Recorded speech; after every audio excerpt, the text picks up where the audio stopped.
Hi, and welcome to Whole Heart Transformation.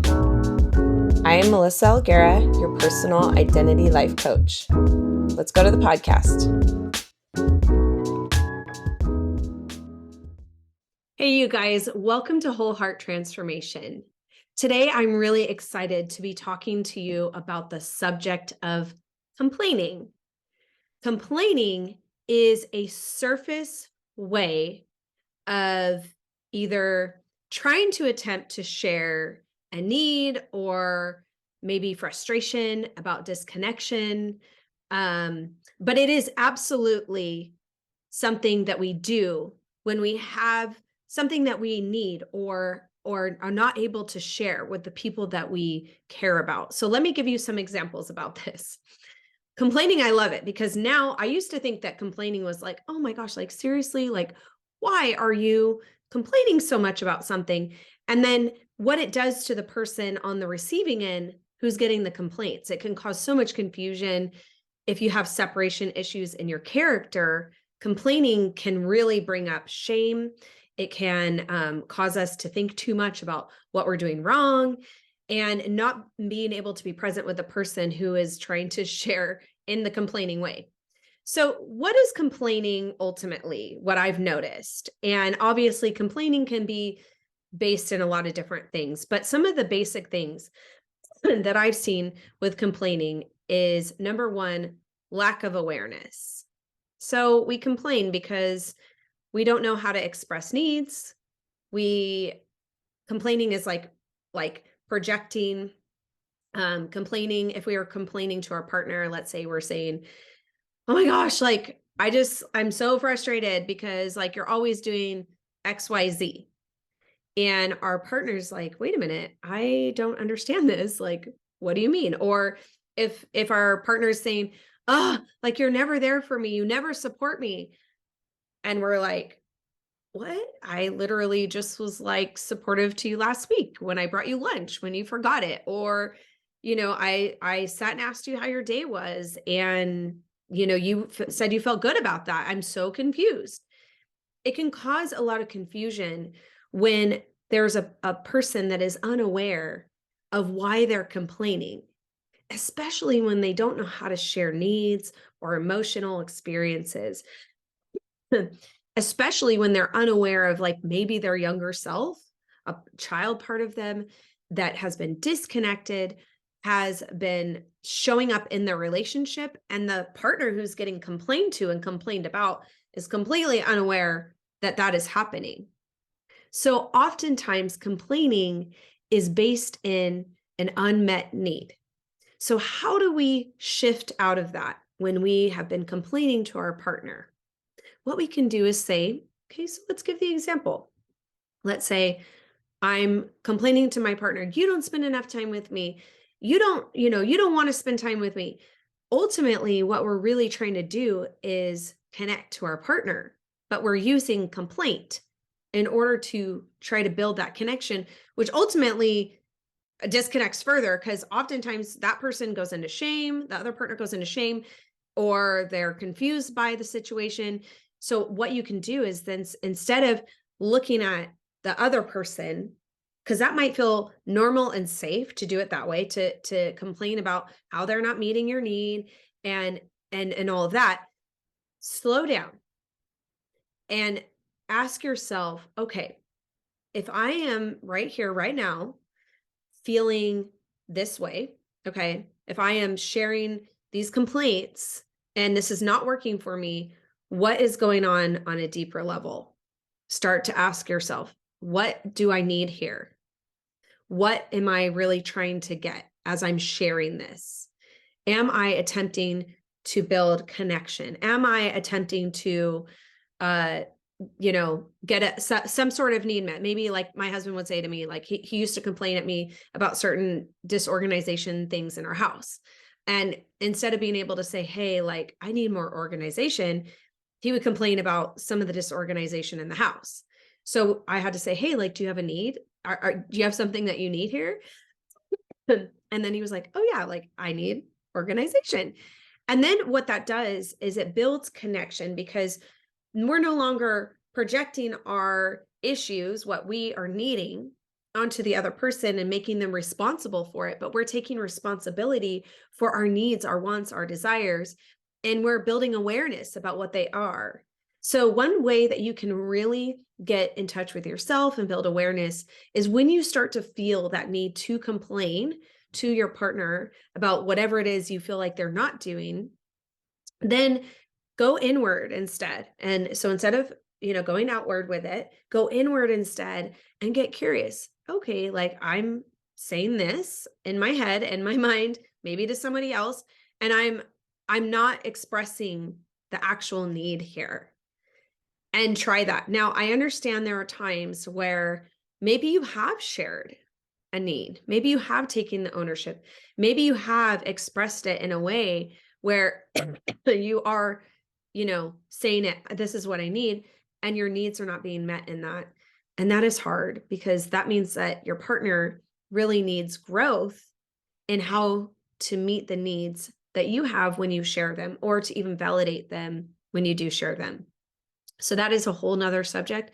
But in general, I'm talking about the unawareness of what complaining is really trying to do in the situation. Really, it's trying to get a need met in this type of situation. Okay. Number two. So the first one is we're complaining because of a lack of awareness. Number two is when we don't feel safe to share vulnerably. Oh my gosh, I was this person. I would use all types of ways of complaining because I didn't feel like I could share vulnerably with my husband or with other people. So I would complain to the person directly. I would say like, you don't do this, you don't do that.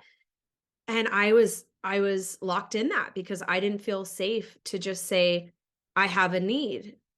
I have a want, I have a desire, I have something that I'm really needing, and it feels too vulnerable to ask like this. So then, and then it would be so funny because this, and this does tie into a lack of awareness too. But some of it I would be aware of, like, I'd be like, oh, I know, like I'm needing this type of connection or this type of emotional support right now, but I have no capacity to ask for it in that way to them. Like I would feel weak if I did that. I would feel too exposed to say, hey, I need you to pursue me emotionally because I'm feeling maybe drained, or maybe I'm, part of my work being a life coach is I extend so much emotionally to other people and meet people emotionally that there are times where I need that too. I need to be heard and validated, but I wasn't able to express that vulnerably. So I would complain about what I wasn't getting. And then the people on the other end were just like baffled.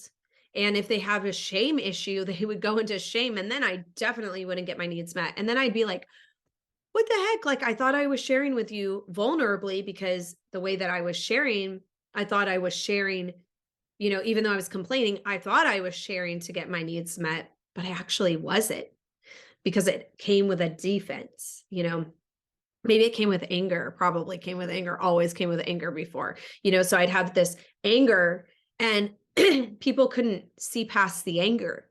They were just only seeing the anger. They couldn't hear the words I was saying. They weren't able to hear my heart behind it because it came with a defense. And so I couldn't share vulnerably because I didn't feel safe. And really, truly, yes, there were some issues in my marriage that led to that. But I grew up with a lack of safety too, to not be able to share vulnerably of what I needed. And sometimes even when I would share vulnerably, um, I would be met with it being fixed, where I didn't want it to be fixed. I just wanted to be seen and heard in the moment, or like in that moment, just emotionally meet me there. Like, yeah, like this is hard for you. Like you feel like you're not getting your emotional needs met, or you feel like you are doing everything in the house. I mean, who hasn't felt that way at times, where they are doing everything in the house because maybe they're home more. I work from home. So at times I would feel that way, you know? And to be met with being fixed, or the situation being fixed, wasn't meeting the deeper need, which was to really be seen in the overwhelm of what I was dealing with. But I couldn't express that because I didn't feel safe within myself to share in those ways. So always came with that defense. So with that being said, how we can share vulnerably, it is scary. You could even say something like this. Okay, so here's an example. I'm feeling like I have a need. I know I'm aware of my need, right? Because this is not necessarily in the category of lack of awareness. This is where we don't feel safe to share vulnerably. So you could say something like, I have a need and I need to be heard right now. Do you have capacity to hear my need?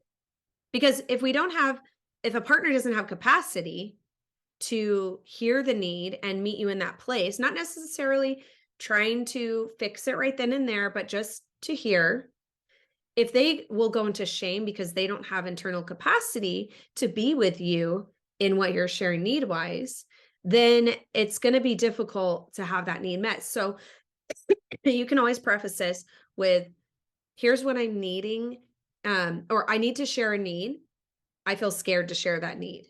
I feel exposed. I feel vulnerable. I feel like, you might do this or that if I share this need. Because that was one of the internal things that I would tell myself, is that if I share a need, I think I mentioned this, that I would be weak, but then also like that would be used against me. So because I didn't feel safe to share needs, I struggled. But now it's like, oh my gosh, now I'm like, oh, here's my need. It's valid. And I'm going to share it. And I don't need to complain to you about it. And the other person, if they have capacity and if they start to hear you complaining, if they have some capacity and you can talk about like, oh my gosh, like sometimes I still do this old way of reaching for a need. I complain. The other partner can say, hey, like I hear you complaining right now. Do you have a need? Sometimes that's so helpful. But if you can go in and share, I have a need. I feel really vulnerable right now to share this with you. Do you have capacity? If the other partner does, then you can share it. And it's such a relief to be able to share the need and not feel like, oh gosh, like I just like threw myself under the bus, by sharing. So that's number two. When we don't feel vulnerable to share directly to our partner, to the other person, the need that we have. And so we use complaining to do that as that buffer, or anger as that buffer to keep us from, being exposed or feeling vulnerable. Okay. Number three, complaining to others because it feels safer and to blow off steam, basically. So when we don't have the safety in our relationship to vulnerably share, and I would say the other two things, they'll have a lack of awareness, have separation issues. Again, when we cannot separate out our experience from our partner or the person that we are complaining about, this is where it gets sticky because we don't have the capacity to go in directly and share with our partner or the person that we are complaining about. So we go to others to let off steam. The issue with this is, number one, we don't know our need. Number two, we can't separate out our partner or the other person's experience from ourselves. And we have a big lack of awareness of our own inner issues. So we go to other people and we complain, maybe we gossip. And now this becomes kind of very twisty and sticky. And if the other people are validating our complaints, it makes it hard to build awareness, because now we're not being aware of our part. Now we're not being aware of, what we're needing, or maybe the things that we're doing that's kind of off. We're just getting the validation for the complaint. This, and then sometimes we can have like the other person will just like build that up. Like, yeah, I've gone through that too. And yes, I get you in that, which we need validation. But I think that where it becomes sticky is when it now becomes like this toxic circle, and we're just having the same type of conversation with those people, and we're not having resolve. So it kind of comes to this place where it sits inside of us and it's really icky and toxic and poisonous, and it's disgusting, because now you're not really getting the place to heal. You're just ruminating in the complaints. You're not getting the need met, and we're just ruminating with other people in the complaints. And our awareness of our internal issues are now kind of being pushed down, because we're getting that validation. It's like, yeah, yeah, like, yeah, they do that. And, yeah, you deserve better or whatever, I mean, take this for what it is. It could be anything. And it's good to have people that you can process with outside of maybe the person that you're complaining about. It's good to have process. But where it becomes an issue is when we are now processing it only over here and not taking it into the relationship that we're complaining about. And this is that toxicity. And it can be really detrimental to the relationship that you are complaining about. Really, complaining is pointing to maybe even a longing. Maybe I long to have connection with the person over here that I'm complaining about, but I can't get that need met with them because they don't have capacity, the skill, the fortitude, they don't have those emotional learnings that they should have had as a kid in order to meet those needs or to hear you. And then now we're in this toxic cycle over here, and the longing is never met, and anger builds and bitterness builds in this space with these people because now all we're doing is ruminating over here and over and here. And then we're building these pathways in our brain that's like, holy cow, that's scary.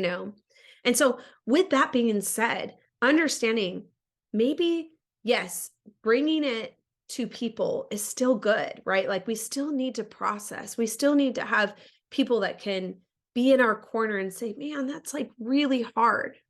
But if it comes to a place where we're building on toxicity over and over and over again, now we're building something in our brain and our body that this person is all bad.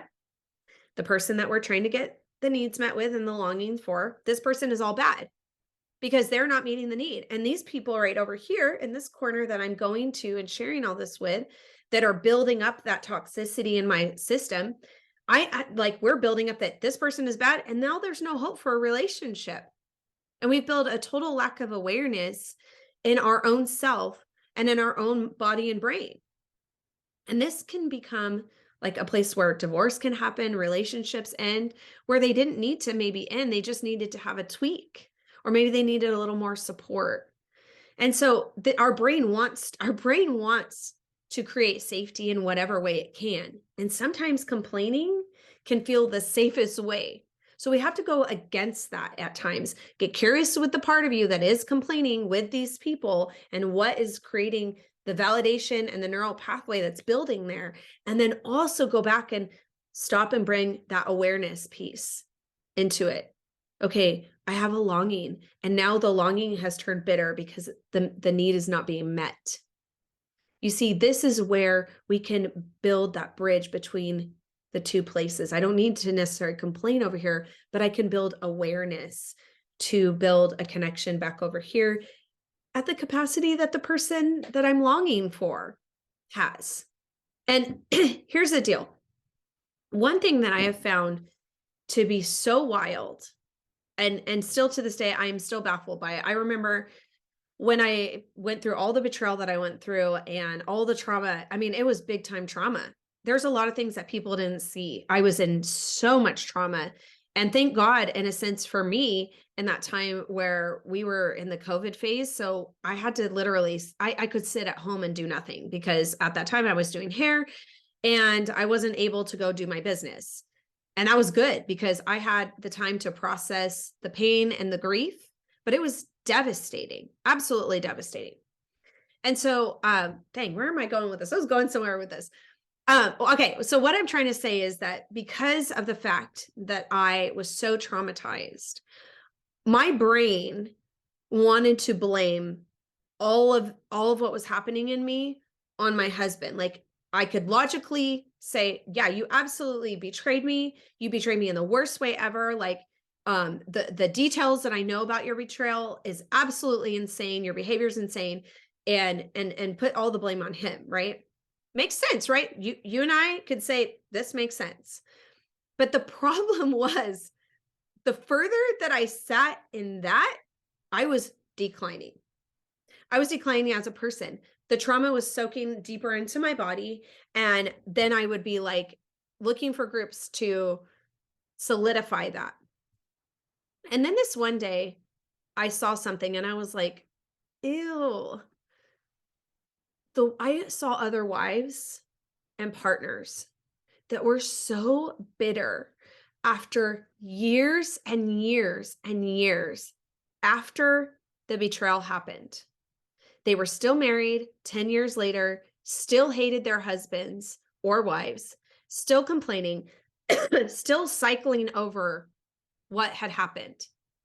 And I was like, I don't I don't want to do that. This complaining is causing toxicity in my body. So what I started to do, well, from the beginning, I did my own work, but it took a while to find the right help. What I ended up doing was discovering that the reason why, even though my husband's betrayal, I really want you to hear me on this, even though his betrayal was horrific, even though his behavior was outlandish, even though I literally was traumatized so bad because of my own childhood wounds. And let me explain to you why. The reason why is because we have this thing called a neural network in our brain and in our body. It links emotions, it links memories and experiences all together. And if there was a betrayal root, neural network, okay, in my brain and in my body already, which there was many, okay, if there is a root, then the betrayal with my husband became so much heavier because of the root that was already there. And I could not separate out his betrayal from my experience. And there were messages that I received from that experience that was already there in my body, linked in my body, in my brain, which was what was causing the devastation in my brain and in my body to a degree that should never have been. And the reason why I say that I had to take responsibility is because let's say I never experienced a betrayal like that. Absolutely, his betrayal would have totally been traumatizing and painful, but it wouldn't have been so deep to where I was questioning my own value. Because I questioned my own value. That had to do something much deeper. And we can say to ourselves, well, no, it doesn't, but it does. And then later on, and I've mentioned this already in some of my podcasts, but I want you to understand how this links with complaining in just a minute. But then later on, I discovered a young part of me that had been abused sexually. And then that part of me was literally trying to reenact and recreate the missing link. That part of me needed something.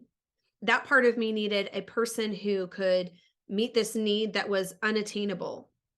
And that part was literally saying my attachment figure, which was my husband or my attachment person at that time, needs to meet this emotional need. Otherwise, I cannot stay in the relationship. Once I healed that part of me, I no longer was complaining to him about the fact that he wasn't meeting me emotionally like I felt like I needed.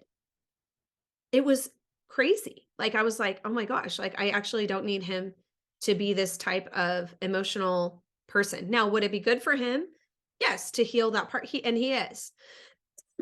His emotional intelligence, building that and undoing the aloneness of the parts of him that were stuck that doesn't have the emotional capacity or the skill to be emotionally attuned. Absolutely. Like those parts of him, he has to heal for himself. But it was no longer that I needed him to do that anymore because I healed my own internal experience. So I didn't need to go over into the toxicity anymore and blame and complain. I could release that part of me that was stuck and heal that part, get that need met in other relationships. And then no, it was no longer so deep that I had this longing that was like starved. And I didn't need to go over here with these people anymore to complain. And so yes, I don't want to minimize the experience of the betrayal because that's real. But the depth of it would have been not so like the gravity of it wouldn't have been so much if I hadn't had some of those neural networks, those neural pathways in my brain and body that were already there If those weren't there, then I wouldn't be having the same type of experience. I could have been in pain and hurt, but I also would have been able to say like, dude, like you've been doing this for since you were like 8, 9, 10, 11, and like this has nothing to do with me. This has to do with your upbringing and you should figure that out. I wasn't able to do that at that time. I didn't have that capacity. So I would just continue to complain and ruminate over what he did and the needs that weren't getting met. So I hope that makes sense. So owning your space. Okay. If you're going over to friends and complaining and they're building up that toxicity with you, they are stuck too. Really? Do you want to sit in that stuckness? No. So my suggestion would be is to build awareness about yourself, about the parts of you that have not had their needs met when you were younger, and start there. And then lastly, unprocessed grief could be a place of complaining. Okay, when we're stuck in anger, when we're stuck in the bargaining phase where we're like, oh, like I want to leave or I want to stay, and and you're just looking for things wrong with the other person and you just complain about them all the time. Unprocessed grief will do that because we get stuck in the process of making new meaning. And I love to talk about grief. Like it's actually one of my favorite things because I can see how unprocessed grief is literally the way that a person gets stuck and why they can't move forward in so many things that they want to move forward in. And they're like, I have no idea why, or I don't know why I'm saying what I'm saying or why I'm complaining. Like this doesn't make any sense. And unprocessed grief is a huge part of that. So when we are complaining in anger or when we're complaining about another person, it really can be a lot of unprocessed grief that we need to process through. Maybe the person that you're with or the people that you're friends with or your partner or whatever, maybe they resemble something in your past that hasn't been processed yet. And you're complaining about it, or you complain about, oh my gosh, like I'm doing the same things that I used to do, and you're complaining about yourself. This could be a link to unprocessed grief. So, how do you know if that is in motion?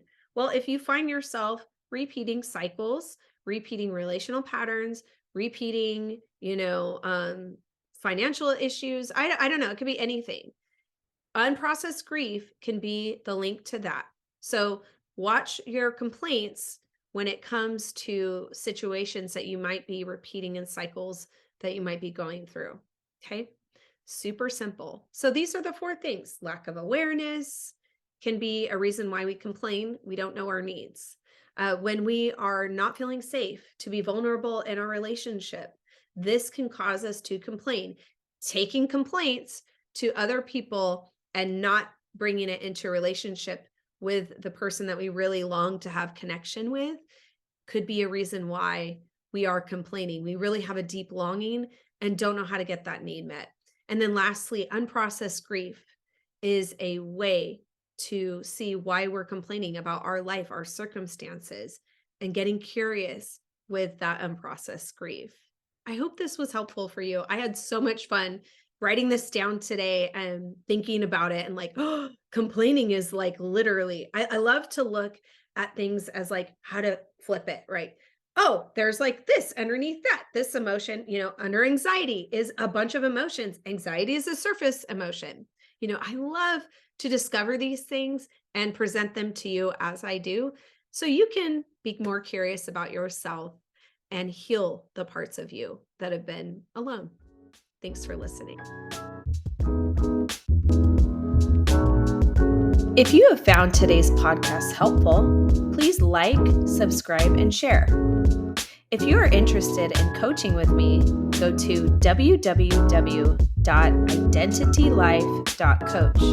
And you can also find me on Instagram, identity.life.coach.